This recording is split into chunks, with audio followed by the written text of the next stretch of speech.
Mustafa Muhammadin sallallahu alaihi wasallam wa alihi washabihi wa dzurriyyatihi wa qarabatihi wa ahli baiti ajma'in wa ila musannifil kitab wa mukatibil kitab wa masyayikhihim wa ustadihim wa usulihim wa furu'ihim wa jami' masyayikhina wa ustadina wa usulihim wa furu'ihim wa jami' talamidana wa liman fa'ati wa barakati hadil kitab wa hadil ulum fid dunya wal akhirah. Al-Fatihah.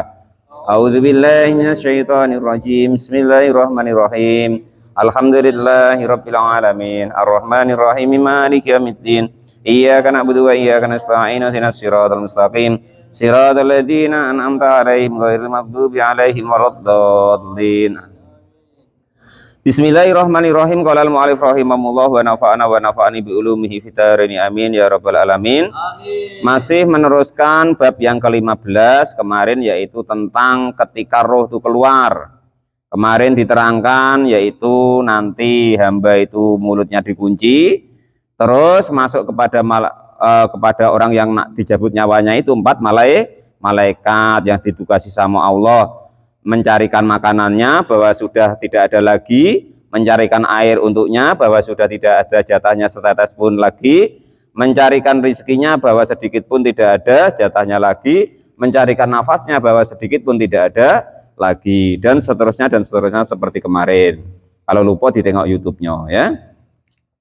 Lalu seterusnya ketemu dengan malaikat yang kiri dan kanan. Keterangannya seperti kemarin itu.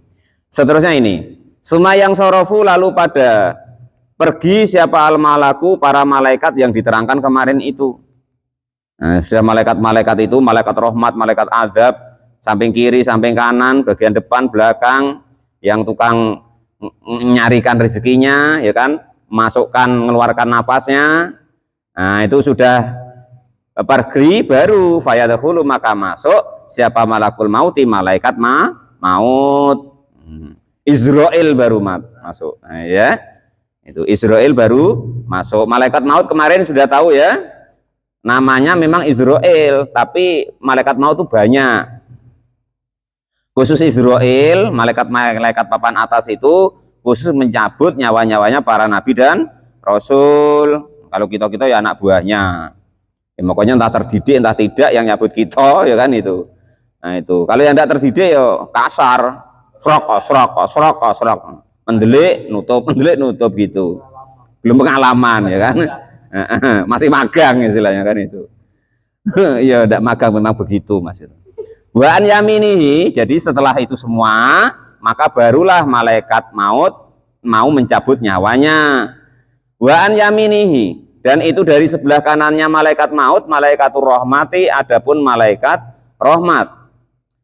Oh, sebelah kanannya calon mayit ya, atau seseorang ya, ada malaikat rahmat. Wa an yasarihi, dan dari sebelah kirinya malaikatul adzabi, adapun ada malaikat azab atau yang tukang nyiksa. Faminhum, maka sebagian dari mereka, malaikat rahmat dan malaikat azab tadi, man ada malaikat-malaikat yajdabu, yang menarik siapa malaikat tadi ar-ruha, kepada ruh, jadban, dengan tarian betul-betul, macam tarik tambang tuh. Nah, kurang lebih begitulah ya. Jadi nyawanya tuh ditarik gitu. Ada yang narik. Wa minhum, dan sebagian dari malaikat azab tadi, man ada orang-orang atau malaikat maut ya, yang zau, yang mencopot, nazaan, dengan betul-betul mencopotnya. Ada yang narik, ada yang nyopot. Nah, itu. Apa yo tenan macam itu Pak? Tengok dewek besok kalau mati. Tulisannya begini, saya cuma bacokan ini ya. Kayak tahu. Saya belum pernah tahu, belum merasakan. Cuman tulisannya begini. Ini kan hadis Nabi juga kemarin, ya kan? Gitu. Wa minhum, dan itu sebagian dari malaikat, man adapun ada malaikat yang syatu, yang mempercepat siapa malaikat tadi, naston, dengan betul-betul cepat dalam mencabutkan nyawanya. Nah, setelah ada yang mencabut, ada yang menarik, ada yang mempercepat, faida balagot, maka ketika sampai apa nyawa al-hulquma kepada ini tenggorokan, yakhudu, maka memegang atau menarik siapa malakul mauti, malaikat maut, ruhahu, kepada ruhnya orang tadi. Nah, ya itu. Jadi ada yang megangi, ada yang narik, ada yang nyabut, ada yang mempercepat untuk diserahkan kepada malaikat maut. Maka baru setelah terpegang oleh malaikat maut, baru nyawanya, setelah nyawanya sampai di tenggorokan, baru malaikat maut mencabut nyawanya. La fa in kana, maka jika ada siapa orang tersebut itu min ahli sa'adati, termasuk ahli yang bahagia, yang beruntung, nah, ya kan? Mudah-mudahan kita semua termasuk ya. Nada, maka memanggil-manggil siapa malaikatur rahmati, malaikat rahmat.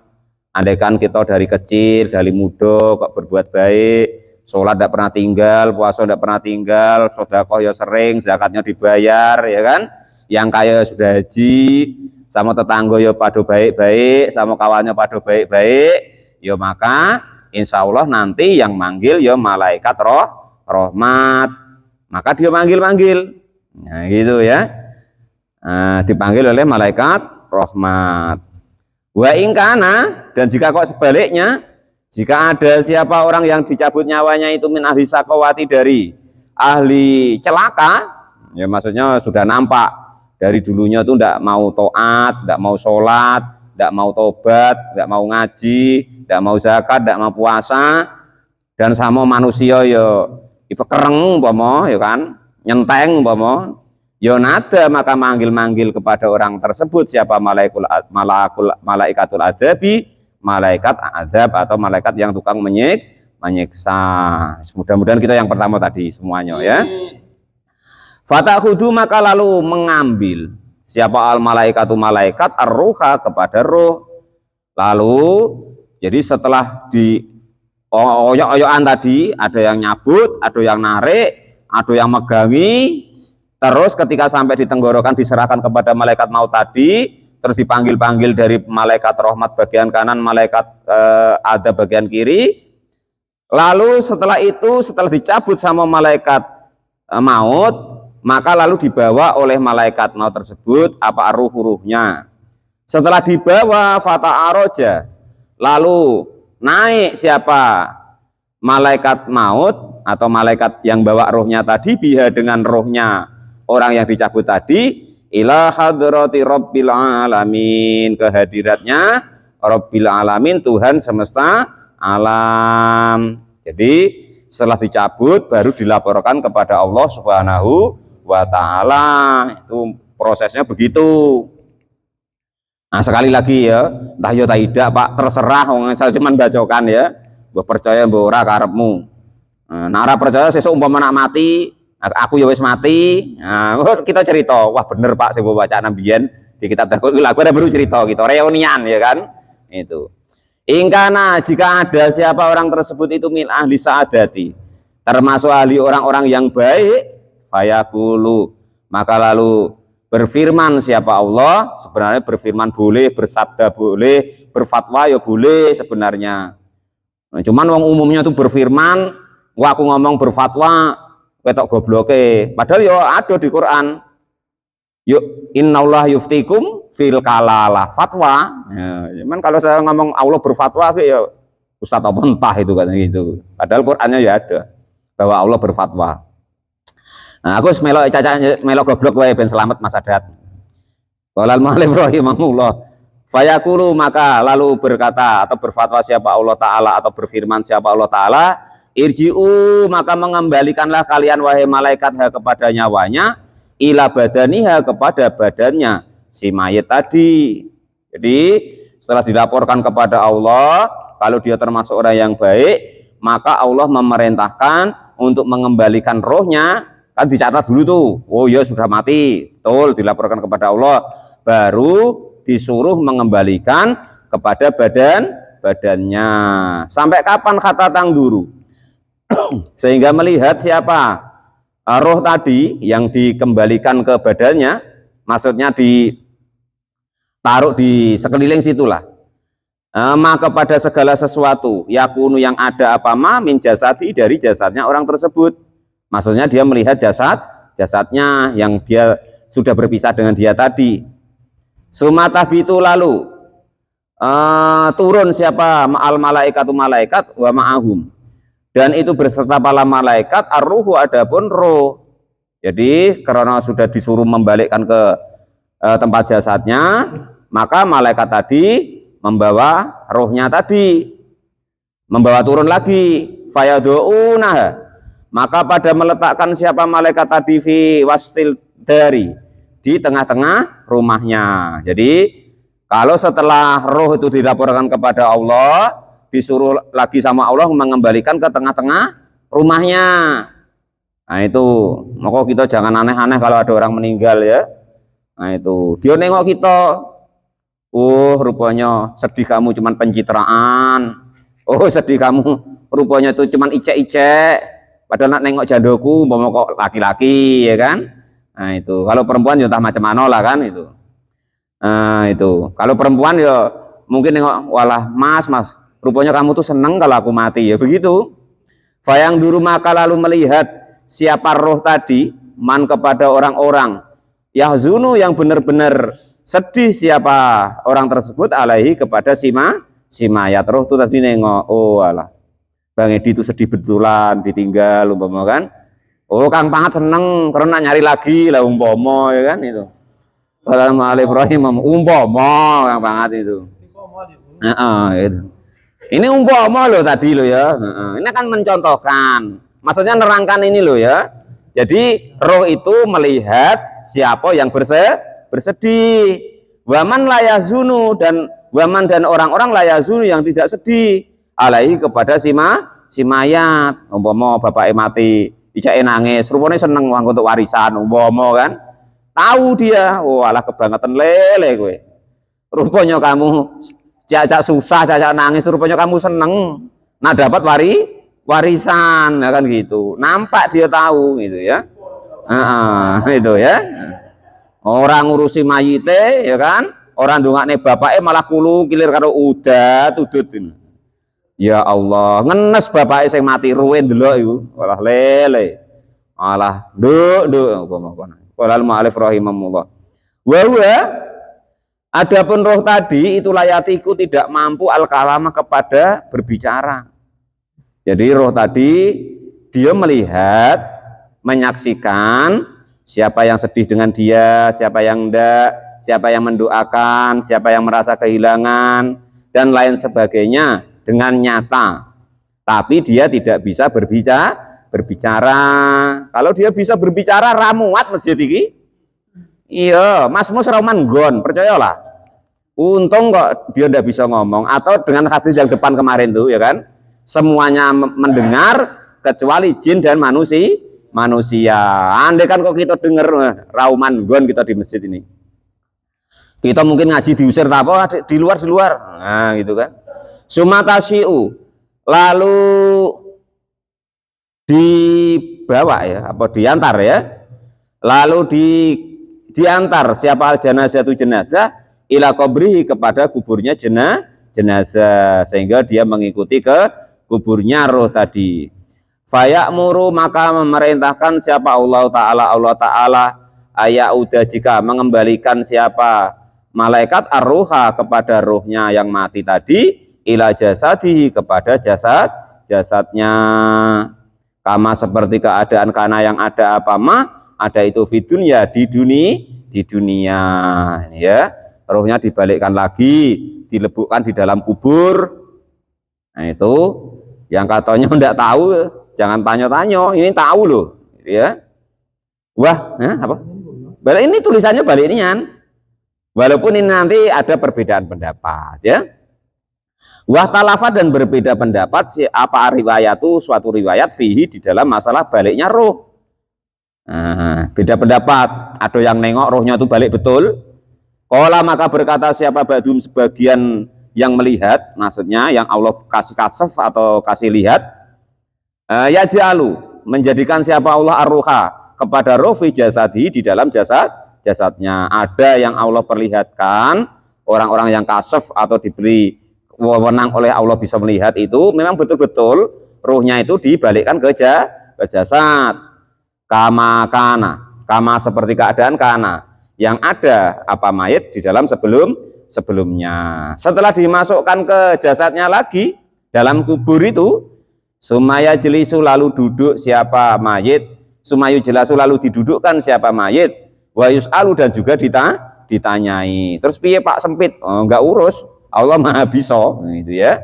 Enggak sempit Pak, wong Mas Muslim gali ku mek ciut terus ditutup papan. Ya sih urusannya Gusti Allah. Urusannya Allah Subhanahu wa taala. Mau jangan aneh-aneh, Mas Rahul ngaji sing sregep. Ora nang kuburan rowe diduduk kae didelok so oh rupanya Mas Rahul ngaji karo turu. Nah, yang itu. Manpi ngaji lho rupane karo main HP lah umpama ketok besok. Jadi terus ditanyoi. Itu pendapat yang pertama. Dibalikkan seperti kita hidup lagi. Wa qala dan berkata siapa badum sebagian para ulama lagi. Yakunu ada apa soalu pertanyaan itu ruhi untuk roh. Dunal jasadihi bukan jasadnya. Ada yang dikasih nampak sama Allah bahwa yang ditanyai itu adalah rohnya bukan beserta jasadnya. Tapi ya disitulah itu loh ya. Nah, di kuburan itu, di dalam kuburan itu maksudnya, pokoknya kok jangan kok katanya ndak nengok, ndak melihat. Siapa sih yang doakan aku? Oh rupanya itu ndak, di bawah sawitan malah ngerokok, udah tutut, kerasani aku kurang ajar tenan. Nah itu ya ada, tahu dia gitu. Sudah tidak bisa lagi dia, paling korennya, nanti jin korennya itu kalau tidak terima muncul jadi pocong kayak, jadi mendo-mendo dia. Sama dengan dia paling itu kaki kadang kan itu, atau yang ngapo tadi ditemui kurang ajar kau kerasanin aku buruk, ternyata kau dulu apa bini aku ngaku mau kan tahu dia. Waqala dan berkata siapa badum sebagian daripada para ulama yadkhulu masuk siapa apa ruh fi jasadihi di dalam jasadnya mayat tersebut yang dikubur itu. Masuknya ila sodri hanya ila kepada batas dadanya. Ada yang mengatakan kalau yo masuk tapi batas dada. Jadi pertama mengatakan ada yang bahwasanya dikasih lihat sama Allah dimasukkan seperti hidup biasanya. Ada yang dikasih lihat sama Allah yang ditanya itu cuman rohnya bukan jasadnya. Ada yang diperlihatkan oleh Allah rohnya memang dimasukin tapi cuman batas dada. Wa qala dan berkata siapa al-akharuna yang lain yakunu ada itu baina jasadi di antara yakunu ada apa roh baina jasadi antara jasadnya wa kafanihi dan antara kafannya. Ada juga yang diperlihatkan oleh Allah bahwa rohnya itu di selo-selo itu antara kafan sama jasadnya. Itu sebagian riwayat. Wa fi kulli dalika dan di setiap itu semua yang para ulama itu dikasih lihat itu qad ja'at sudah datang apa al-asaru keterangan daripada para sahabat wasohihu dan juga kenyataan yang benar ingda ahli ilmi di hadapan ahli ilmu. Nah, ya bahwa orang-orang yang dikasih kemampuan oleh Allah, dikasih Allah bisa nengok, itu memang nengok begitu. Bukti-buktinya ada gitu maksudnya, gitu ya. Ayakroa, jika kok membaca siapa al-abdu, hamba biadabil qabri dengan seksanya kubur. Hadis sahih ya ada, ya bahwasanya ada seksa kubur, ada nikmat kubur, ada fitnah kubur. Kan hadisnya sahih itu. Wala yasgulu dan jangan sampai tersibukkan siapa engkau bikaifiyatihi dengan bagaimana caranya Allah membuat begitu. Tapi hadisnya nyatanya ada. Masalah prakteknya bagaimana itu Allah yang kuasa. Mau tidak mau, percaya tidak percaya terserah. Ya, hadisnya ya ada, keterangannya ya ada. Orang tidak akan kadang banyak tidak percaya. Dikasih nasihat sama ustadz, sama kiai, sama guru, sama apa namanya Pak Dai, ya kan, sama Buya, sama Pak Imam, ya kan, diajak baik, tidak mau, diajak ngaji tidak mau, diajak sholat nggak mau, ngajak jamaah nggak mau, ya terserah bebas masih di dunia itu. Tapi nanti kalau sudah di sini ini mau tidak mau pasti nurut. Nah, itu ya. Nah, hatta ya'ti akal, yakin, sehingga datang kepada orang tersebut betul-betul nyata nanti, yaitu ketika mati, nampak semua, benar semua apa yang diterangkan oleh Allah dan Rasulnya lewat para ulamanya. Itu begitu. Harus percaya begitu, ndak ya begitu, gitu maksudnya kata-kata ini. Wala yasbulu bikaifiyatihi. Kamu jangan tersibukkan dengan caranya Allah membuat begitu bagaimana gitu loh. Wong yang mati berpuluh tahun yang Allah mampu menghidupkan dengan gitu. Apalagi kok baru. Qala sudah berkata siapa al-faqih faqih rahimahullah Abu Les. Abu Les itu termasuk salah satunya gurunya Imam Malik.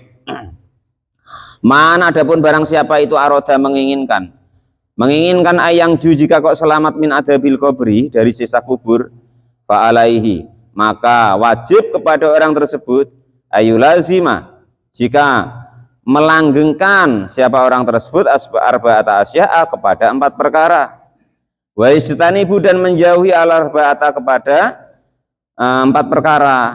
Jadi kalau ingin selamat dari siksa kubur, maka mau nggak mau harus melanggengkan 4 perkara ini dan meninggalkan 4 perkara ini. Amal arba'atu, adapun 4 perkara, allati yulazimuhu, yang wajib kepada orang tersebut untuk melakukannya, fa muhafadzati sholati, maka yang pertama menjaga sholat itu yang pokok. Ibarat gaji itu gaji pokok. Kalau tidak dikerjakan tidak dapat gaji. Berarti kalau tidak dikerjakan ya disiksa, intinya begitu. Yang kedua was sodako itu dan sodako ikhlas enggak ini yang pertama sholat ya. Pokoknya bener nggak bener Pak Dar, sah nggak sah, diterima atau nggak diterima, nah waktu nopo lewat itu kalau bisa tuh jangan lewat, dijaga sholatnya sebagaimana kemampuannya untuk menjaga sholat. Kalau yang dulu telah lewat niat dikodoi, latihan dicicil sidak-sidak dikodoi, subuh, duhur, asar yang tertinggal dihitung dewek dari mulai umur 14 tahun atau 13 tahun sampai sekarang umpama ada yang ditinggalkan, niat dikodoi, dilatih sedikit-sedikit gitu caranya ya. Itu enggak ikhlas Pak sholatku enggak apa-apa, harus bersyukur. Enggak semua orang ditakdir sama Allah kuat sujud, enggak semua orang ditakdir sama Allah mau bisa sholat, berarti kita tuh pilihan. Nah, andai kan kita mau sholat, dilawan supaya kita bisa sholat apapun yang terjadi, bagaimanapun keadaannya.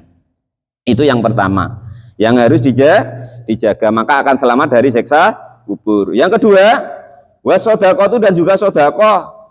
Nggak ikhlas Pak, nggak ikhlas pun nggak apa-apa, yang penting mau sodako nanti ada manfaatnya. Nah ya, kalau sodako nunggu ikhlas nggak jadi sodako, antek mati rasido. Nah itu ya, Pak Dar sodako, beroh apa ikhlas, gerundel, ya kan? Sodako sama siapa anaknya almarhum tuh? Ponakmu siapa Mas? Enggal, umpama ya kan? Sodako sama Enggal, ya kan? Sudah dikasih sodako, malah si Enggal nyolong sandali Pak Dar umpama, ya kan itu. Bruta, wah bocah. Pancen gendeng tenan kayak gini. Wis tak kei duit barang sandalku jadi colong. Ben ngono Pak Dar. Tetap ada manfaatnya untuk dia, setidaknya untuk jajan dia seneng. Nah itu. Nah, ya kan? Nah, itu contohnya. Umpama jando umpama kan. Umpama kondoso umpama kan. Nah, itu tetap ada manfaatnya, setidaknya dia bisa beli kutang kayak apa kayak kan gitu. Tetap ada manfaatnya walaupun kita tidak dapat pahala. Di tempat umum umpama di masjid siarke Pak aku sedekah 1.000 ben krungu kabeh wong sak desa ya terserah, walaupun nggak ikhlas kayak apa, riak kayak apa, tetap ada manfaatnya. Akhirnya jadi semen sikok Pak Dar. Asalnya ndak terpasang keramik tuh jadi terpasang, ya kan? Kita udah dapat pahala karena perutuk tadi Mas Mus, tapi manfaatnya ada, bangunan itu jadi, dan Anda kan digunakan sama orang baru nanti dapat manfaatnya, walaupun kita tidak dapat pahalanya. Sudah bisa dipahami yuk? Jadi nggak usah nunggu ikhlas, kelamuan nggak sido sodako ngantek mati gitu. Wah untuk apa aku sodako, aku belum bisa ikhlas. Wah nak sodako macam mana Pak, masih kere. Justru ketika kita kere itulah disempatkan sodako, karena dihitung sama Allah berlipat ganda. Contoh begini, Pak Rozak punya duit cuma 100.000, nggak usah 100.000 kebesaan umpama 20.000. Nah ya kan, ada anak yatim lewat nangis, ngapa nak nangis, nak jajan ndak dapat. Nah Pak Rozak sodako 10.000 dari duit 20.000, berarti Pak Rozak sodako berapa persen hitungannya? 50% dari duit tadi. Coba kalau Mas Sadat punya duit 100 juta. Nah 50%-nya itu 50 juta. Enggak ketemu. Sama dengan orang zakat. Ketika masih dikit lah zakat lah. Ketika sudah banyak, oh mikir. Zakat harta subhan ya kan 2,5% subhan. Harta kita Mas Sadat ya. Per tahunnya 2,5%. Harta kita terhitung 100 juta. 2,5% berarti 2,5 juta. Coba kalau hartanya Mas Sadat sampai 2 miliar. Berarti 2,5% dari 1 miliar, 2 miliar berapa? 50 juta. Waduh, untuk mobil dapat aku zakat. Ya kan? Begitu. Bisa dipahami itu. Jadi jangan nunggu kayo nak sodako. Seadanya kita nanti dihitung berlipat ganda dan akan bermanfaat untuk kita ketika dikubur, langsung dapat manfaatnya. Sholat ya begitu, sodako ya begitu. Jadi nggak usah nunggu ikhlas, nggak usah nunggu kayo, kelamuan, nggak kayo sampai mati. Nah itu ya, itu hitungannya begitu.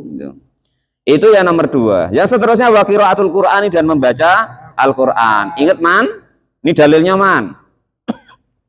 Jam 5 tuh mandilah, cepat ke masjid. Dan ketika ngaji jangan main-main. Itu nanti yang menyelamatkan paman dari siksa kubur, menyelamatkan Mas Sipta dari siksa kubur, menyelamatkan orang tua kita dari siksa kubur. Itu diingat-ingat, jangan main-main lagi. Biar kawannya main-main, kita tidak usah main-main.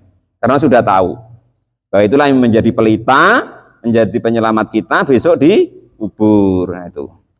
Yang seterusnya, wa kasratu tasbihi, dan juga memperbanyak membaca tasbih. Subhanallah, subhanallah, subhanallah, subhanallah. Pokoknya yang suci cuma Allah. Ya, kita itu apa kemarin?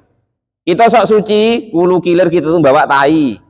Ingat ada kemarin ngaji di mana kita kemarin tuh? Nah, saya libat. Ya, gitu. Sudah. Agak ngantuk berarti. Enggak apa-apa. Memang ngaji ini perlu ada ngantuknya, Pak. Kalau udah ngantuk bahaya, udah bisa tidur, Pak Dar. Ngeri masalahnya kan itu. Ya. Wong Quran sudah nasihati Man PI, nasihatin Rahul gitu tadi kok ya. Nah, dibaca untuk apalagi orang tua kita sudah tidak ada. Nah, itu ya. Ya.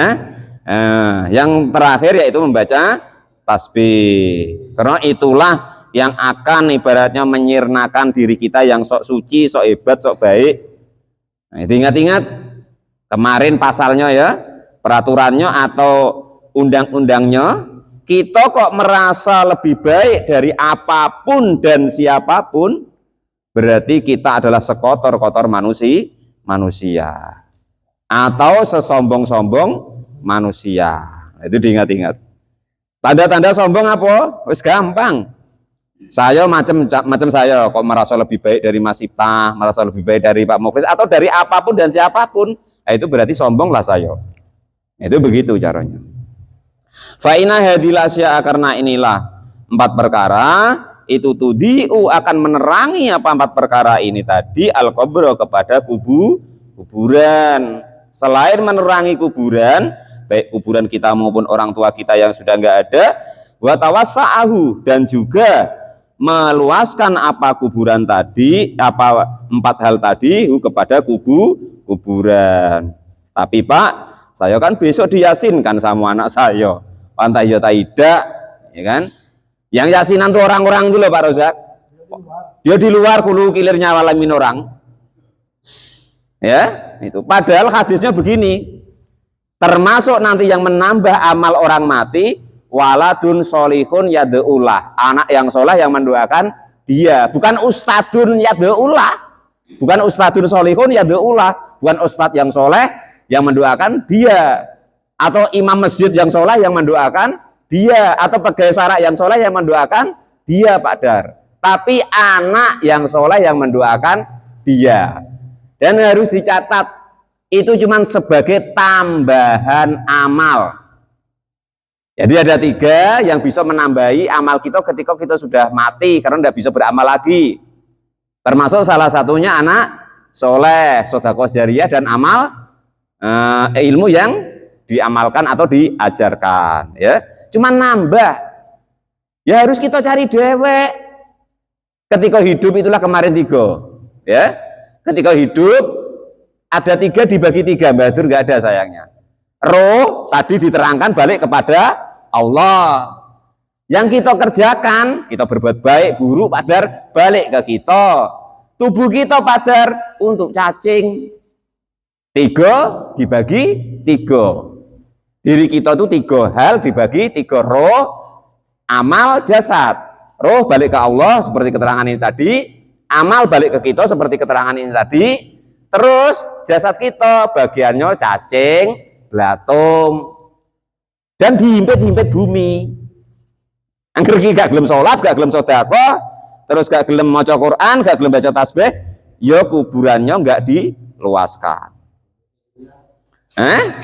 Nah itu besok diterangkan lagi ya.